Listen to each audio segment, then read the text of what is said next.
ជំរាបសួរពុកម៉ែបងប្អូនបាទថ្ងៃនេះជួបខ្ញុំសាជាថ្មីម្ដងទៀតហើយ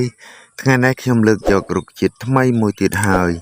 រុក្ខជាតិនេះមានឈ្មោះថាសណ្ដែកដី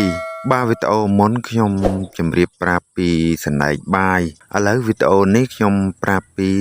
អត្ថប្រយោជន៍របស់សណ្ដែកដីពុកម៉ែបងប្អូនបាទសណ្ដែកដីមានលក្ខណៈជាប្រភេទស្មៅរស់បាន1ឆ្នាំកម្ពស់ពី30ទៅ70សង់ទីម៉ែត្រដើមឬមែកមានរាងជ្រុងមានរោមវែងពណ៌លឿងស្លឹកដុះទាល់ទងគ្នារាងមូលទ្រវែងប្រវែង 2.5 ទៅ5សង់ទីម៉ែត្រទទឹងពី 1.4 ទៅ3សង់ទីម៉ែត្រផ្កាមានពណ៌លឿងតោងផ្កាតូចដុះនៅប្រគាបស្លឹកនៃគល់របស់ដើមផ្លែឬមើមក្នុងមួយដើមមានពី1ទៅ5នៅក្នុងដីក្នុងផ្លែឬមើមមួយមានគ្រាប់ពី1ទៅ3គ្រាប់បើឃើញថាសណ្ដែកដីក៏ជាឱសថមួយដែលអាចព្យាបាលជំងឺបានយ៉ាងពូកែស័ក្តិសិទ្ធិផងដែរសណ្ដែកដីគេយកធ្វើជានំឬយកទៅផ្សំជាគ្រឿងសម្លក៏ឆ្ងាញ់ដែរពុកម៉ែបងប្អូនរុក្ខជាតិដើមសណ្ដែកដីនេះខ្ញុំដកស្រង់ចេញពីសៀវភៅឱសថរុក្ខជាតិកម្ពុជា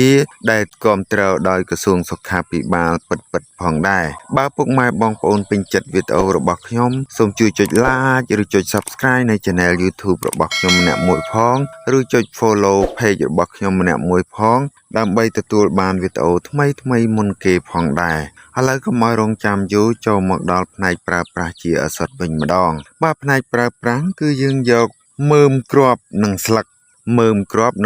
ពុកម៉ែបងប្អូនឥឡូវចូលមកដល់ការព្យាបាល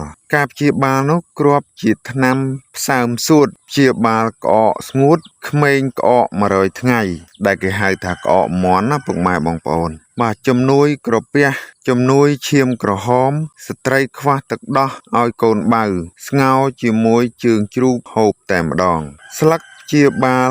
ឡើងឈាមដេកមិនលក់បាទឃើញថាអ្នកគេងមិនលក់ហ្នឹងក៏ត្រូវដែរពុកម៉ែបងប្អូនអ្នកឡើងឈាមក៏ត្រូវដែរពុកម៉ែបងប្អូនឥឡូវចូលមកដល់កម្រិតនិងរបៀបប្រើគឺយើងយកគ្រាប់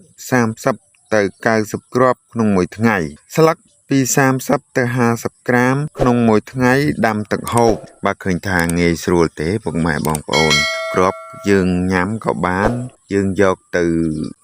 ដាំផឹកក៏បានពុកម៉ែបងប្អូនបាទរុក្ខជាតិសណ្ដែកដីនេះគឺមានតែប៉ុណ្ណេះបើមានកំហុសខុសឆ្គងដោយប្រការណាមួយសូមខន្តីអភ័យទោសដល់រូបខ្ញុំបាទផងព្រោះខ្ញុំបាទមិនសូវជាអ្នកពូកែនិយាយប្រមាណទេហេតុតែចង់ចែករំលែកជូនពុកម៉ែបងប្អូននិងពុកម៉ែបងប្អូនយកទៅទស្សនានិងអនុវត្តជាសះស្បើយទាំងអស់គ្នា